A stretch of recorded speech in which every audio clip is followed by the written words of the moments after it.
हर हर महादेव, ओम काली। तो प्रिय भगतजनों, आज हम आपको मैली शक्तियों के बारे में बताएंगे कि मैली शक्तियां होती क्या है, इनका आपके जीवन पर प्रभाव क्या पड़ता है। यदि किसी व्यक्ति के ऊपर मैली शक्ति का प्रभाव हो जाता है तो उसके लक्षण क्या हैं, उसके स्थान क्या हैं, यह कितना समय रहती है और इसको कैसे हटाया जा सकता है। तो इस विषय में आज का हमारा ये वीडियो होने वाला है, ताकि सभी भगतजनों को जो भी हमारा वीडियो देखते हैं और अन्य व्यक्ति जो अपनी किसी समस्या का समाधान ढूंढने निकले हैं, अपनी समस्याओं को YouTube आदि पर सर्च करते हैं, जानना चाहते हैं कि आखिर मैली शक्ति होती क्या है और इनके प्रभाव क्या हैं, तो आज हम आपको बताने वाले हैं। सबसे पहले हम जान लेते हैं कि मैली शक्ति आखिर होती क्या है। अब मैली शक्ति यदि कोई कहे तो आपको उसके नाम से ही आपके मन में एक धारणा बनने लगती है कि कोई भी मैली चीज, गंदी चीज, बुरी चीज, इस तरह के विचार आपके अंदर आने लगते हैं। मैला शब्द होता ही मैला है, जो साफ ना हो वह मैला है। तो यह तो आप जान ही गए होंगे कि मैली शक्तियां गंदी शक्तियों को बोला जाता है। अब इन्हें शक्ति क्यों बोला जाता है, यह भी जान लेते हैं। देखिए, प्रत्येक व्यक्ति के अंदर एक शक्ति होती है, ऊर्जा होती है, जिससे वह जीवन के अपने कार्य करता है। जैसे आप कोई सामान लाते हैं तो आपके हाथ से उसको उठाते हैं, चलने के लिए आप पैरों का जोर लगाते हैं, खाने के लिए आप दांत चलाते हैं, अपने चबाते हैं, यहाँ तक कहें कि सांस लेते हैं तब भी एक शक्ति है जो आपको सांस लेने में मदद करती है। अब इस शक्ति को अनेक विद्वानों ने अलग अलग नाम दिए हैं। किसी ने इसे चेतना कहा है, किसी ने इसे आत्मा कहा है, किसी ने इसे ऊर्जा कहा है। तो अब ये तो आप मान लीजिए कि यह जो चीज है, अदृश्य यह चीज है, यह एक ऊर्जा का रूप है, एक शक्ति का रूप है। यह एक बहुत ही ऐसी महत्वपूर्ण वस्तु है कि जिसके बगैर न आपका जीवन चल सकता है, न यह सृष्टि चल सकती है। क्योंकि पृथ्वी भी जब अपनी कक्षा के चक्कर लगाती है तो उसे भी घूमने के लिए एक ऊर्जा की जरूरत पड़ती है। सूर्य जब सुबह निकलता है तो एक ऊर्जा का संचार करता है, शाम को छिप जाता है, चांद निकलता है, पवन के झोंके बहते हैं, जल बहता है नदियों में, दरियाओं में, समुद्र में। तो यह सब एक ऊर्जा के कारण ही हो रहा है।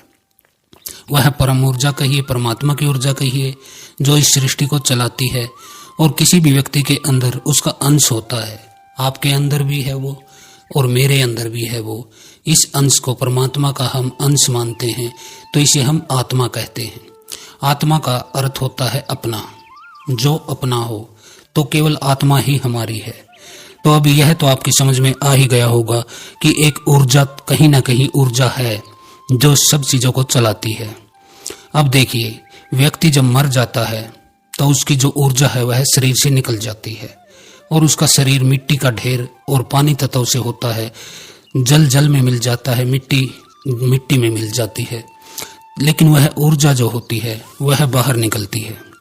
अब यह ऊर्जा इस बात पर निर्भर करती है कि जब तक उसे नया जन्म न मिले या उसे मुक्ति न मिले तो वह प्रेत योनि में ही विचरण करती है।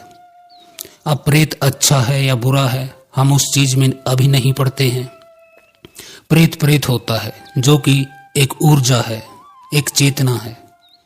आप जानते ही हैं कि ऊर्जा ही सब चीजों को चलाती है। तो वह ऐसी ऊर्जा होती है जिसके पास स्वयं का भौतिक शरीर नहीं होता।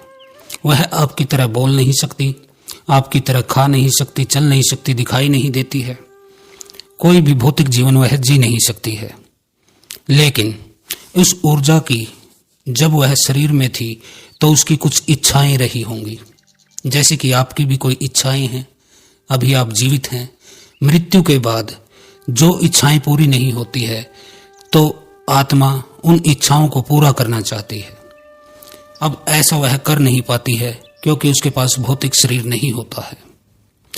आज मैं आपको अच्छी शक्तियों और मैली शक्तियों का भेद इसी वीडियो के माध्यम से देने वाला हूं। अब मान लीजिए कोई व्यक्ति है, वह शराब का आदी है, जीवन भर शराब पीता है, फिर अचानक उसके फेफड़े खराब हो जाते हैं या कोई भी समस्या आती है, उसकी मृत्यु हो जाती है। मृत्यु के समय भी कहते हैं मनुष्य को परमात्मा की याद नहीं आती है और वह उन्हीं चीजों को पाना चाहता है, उन्हीं चीजों को पकड़ना चाहता है। इसलिए मरते समय सभी को दुख होता है, दर्द होता है। तो उसकी जो इच्छाएं शेष थी, शरीर छोड़ देने के बाद भी उसका जो मन है, सूक्ष्म मन है, वह उन चीजों को प्राप्त करना चाहता है।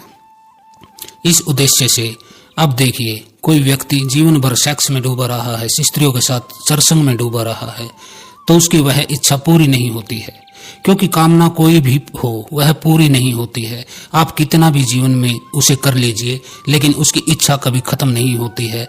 यह आप स्वयं से भी जान सकते हैं। क्योंकि किसी के पास 10 रुपए है तो वह चाहता है मेरे पास 1000 हो। जब 1000 हो जाते हैं तो सोचता है 1 लाख हो जाए तो बस फिर इच्छा नहीं। लेकिन जब 1 लाख हो जाते हैं तो वह 1 करोड़ के बारे में सोचने लगता है। मनुष्य का स्वभाव ही है